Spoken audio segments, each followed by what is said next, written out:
So hey Mandarin family, I'm with Brad and we are here with excitement.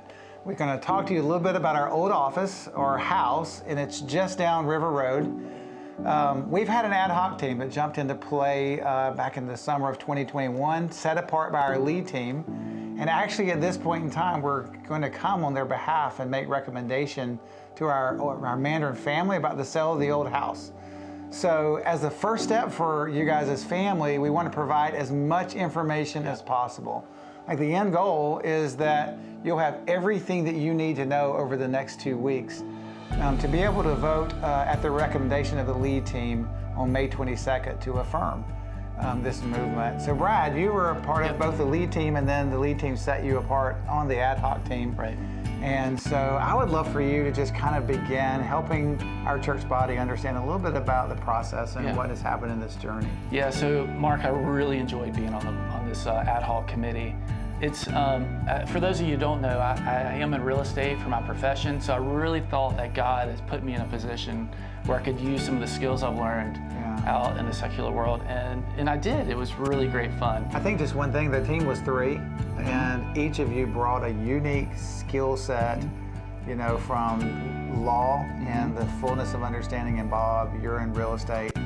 Mark is just brilliant and set aside our Constitution and bylaws. He is the beloved. Yes, he is. So, sorry to interrupt. Well, no, it's good. The 3 of us took this role very seriously. And if you know Bob or Mark, you know what I mean by that.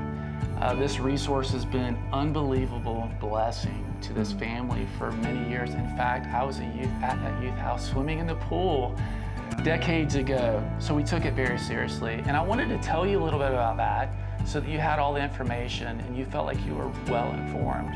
We did take it through a due diligence process and a step-by-step real estate process, similar to what I would do for a client. So the very first thing we did was we searched for a broker that could show the property well. And that was not a short process. No, it was longer than I wanted it to be, actually. But we did go through references. I personally called people that knew all the brokers that we were interviewing, and we chose Gary, who ended up being a man of God, which is just another way God revealed himself. That was a great gift in this process. After the broker, we really go through a diligence process where we study the property. The buyer of this property really needs to be informed, and if we can do that in advance, it will shorten that time frame, and actually that came to be. So we're really happy with that. The next thing we had to do was look for the highest and best use of the property. What is this property best used for? Well, if you've been around Jacksonville lately, you see that multifamily is booming. And I actually had a client who was very interested in this property. After several meetings and really some other God things that we could talk about maybe at a different time, they tried to assemble several properties surrounding ours, but unfortunately a couple of the neighbors were unwilling to sell.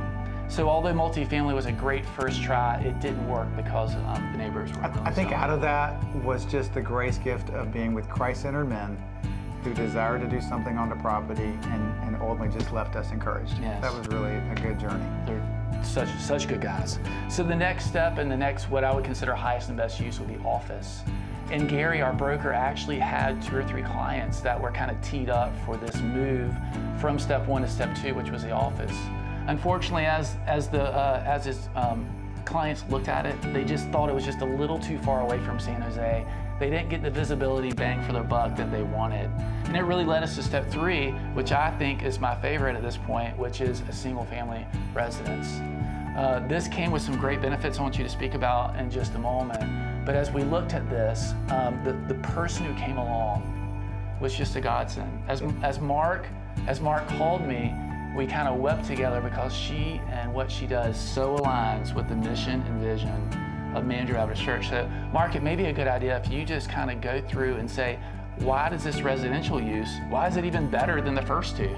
So it's really beautiful, Brad, the story that you're sharing, because Gary introduced us and brought this client to us out of just their commonality of heart. And you can read about that in the notes below. But the outcome of it was a real huge shift in thinking for your team. And I was kind of an exterior part of that team, but in the loop of what all we were doing, and we had not even thought in this way. I think there were 3 wins, Brad, that we really came out with a single buyer for this house. Number one was this: we're retaining the green space of approximately 2.2 acres here on Mandarin property. The potential for this space is truly limitless. I mean, from recreation to, we've had campouts on that space, to overflow parking, student activities, disc golf, anything you can dream up that could serve our community or serve our church family. We have retained green space, and we are thrilled by that. Number two, we'll remove the cost of the upkeep for this house from the books of Mandarin.